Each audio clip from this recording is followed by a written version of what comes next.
Hey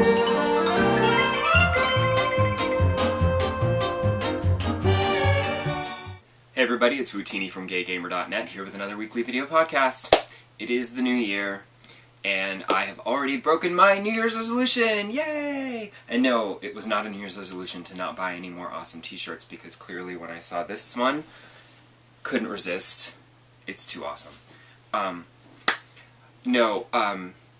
Well, technically my New Year's resolution was to finish more games, which I did finish The Walking Dead, so, ta-da! There you go. But then I also kind of broke my promise not to buy any more new games before Ni no Kuni comes out later this month, and I've already broken that promise to myself. But I guess it wasn't technically a New Year's resolution, so it's okay.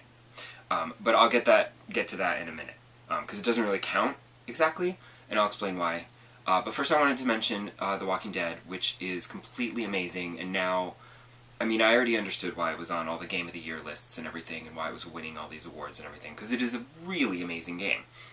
I know some people who don't like it. If you don't like adventure games, you're not going to like it.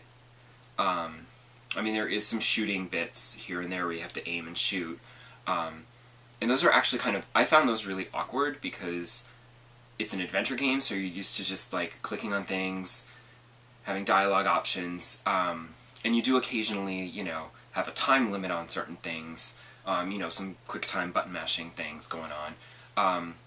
So when suddenly you had to shoot at zombies, it was like, wait, and there was no on-screen reticule, so it was like, I'm just sort of winging it, and then just hoping that I'll hit them, and you'd end up having to do the scene like I would end up having to do the scene 3 or 4 times, because I wouldn't get them all in time, and they would get me. But since they finally fixed that glitch, and my Chapter 4, Episode 4 save game worked, I was able to finish Episode 4, then I played Episode 5, which I basically played Episode 5 in one sitting. It was a little shorter than the other chapters, but also the momentum just carried me through, and I couldn't stop.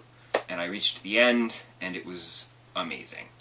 I was a little concerned that the ending wouldn't live up to the other chapters, but while Episode 3 is still, I feel, a high water mark, that's just, like, it peaked in Episode 3, you know, it's still really good. Like, that's still my favorite one. But the ending was appropriate and perfect and kind of amazing, and now I just have to hope that if they make a sequel, they don't mess it up.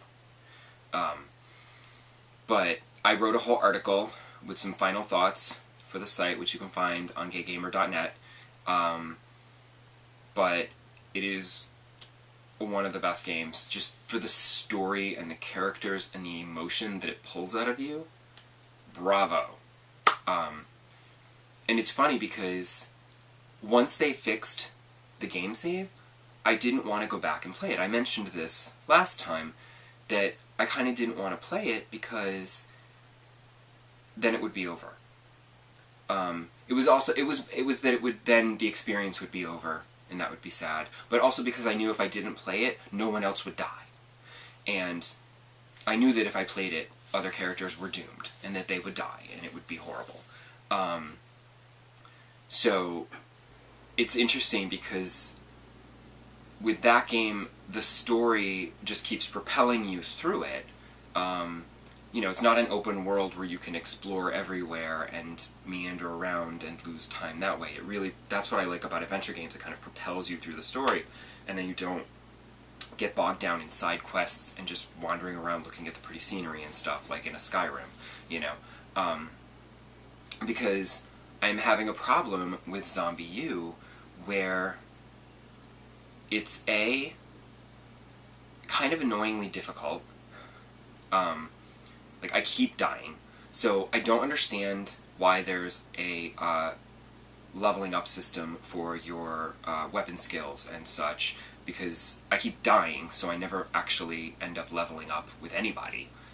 And I'm going to be really pissed if I end up finding a character that lasts, if I like, find a section of the game where I can get a character to last long enough to level up, and then he or she dies, and then I've got to start all over again.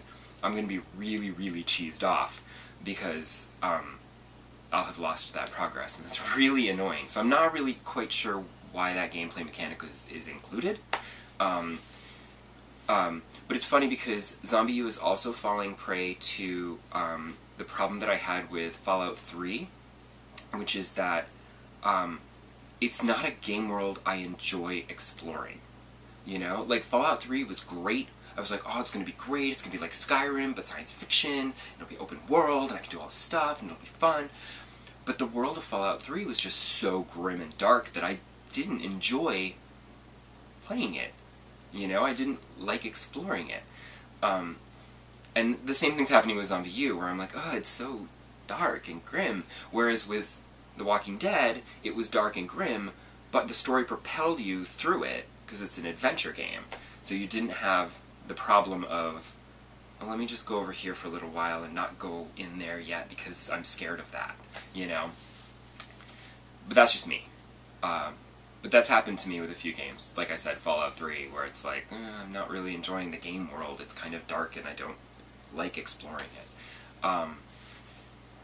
But I did finish Walking Dead. And I'm still working on Zombie U, obviously. But I did end up using Christmas money to purchase Sing Party, which I did download from the eShop, and it took forever. I can't say exactly how long it took. I started downloading it and it said it was going to take like 4 or 5 hours, but then after a little while it started to say like 3.5 or so. So I don't know if towards the end it sped up and it said an hour, but then it only took 5 more minutes. Because basically it was taking so long, I just set it to turn off afterwards, put the gamepad in the charging cradle, and I went out for the night. And then when I came home, it was done. So I turned it on, and it was there, I installed it, and I don't count this as a real game, though, because there's no story. You can just sing a few songs and call it a day. So I don't really count that as, like, a game that you have to, like, finish in time for Ni no Kuni. That doesn't count. And I have to say, I am actually rather surprised at how difficult Sing Party is. I'm rather impressed. I mean, I'm not impressed, because I prefer, like, obviously Lips is my favorite singing karaoke video game, because it was very forgiving, the rap worked really well, and SingStar tends to be really, really picky, and I can only play it on easy, because anything else is, like, way too picky, and I get a horrible score, and I fail. And SingStar's rap meter is completely broken. It's terrible. Like, I've not bought songs as DLC because I know that there's rapping in it, and I don't even want to bother, because it's that annoying. Sing Party is great because they have the whole party mode where it doesn't even judge you, and you're just singing the lead, and then your friends are dancing and singing the background vocals that come up on the main TV, and you're, you know, reading the lyrics off the gamepad. So it's great for parties, for that kind of thing. But then, if you're singing by yourself, it is actually very challenging. Like, I mean, it's not hard to get a decent, a decent score. I don't think I've even 5-starred a song. Because it rates you on your pitch, your power, and flair. And you get flair by, like, doing your own thing, but then I'm like, doesn't that screw up your pitch perfect? Because you can't have perfect pitch if you're going to have perfect flair, because you've got to stay in the lines.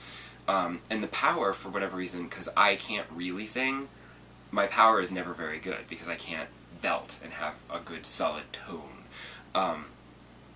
So it's frustrating.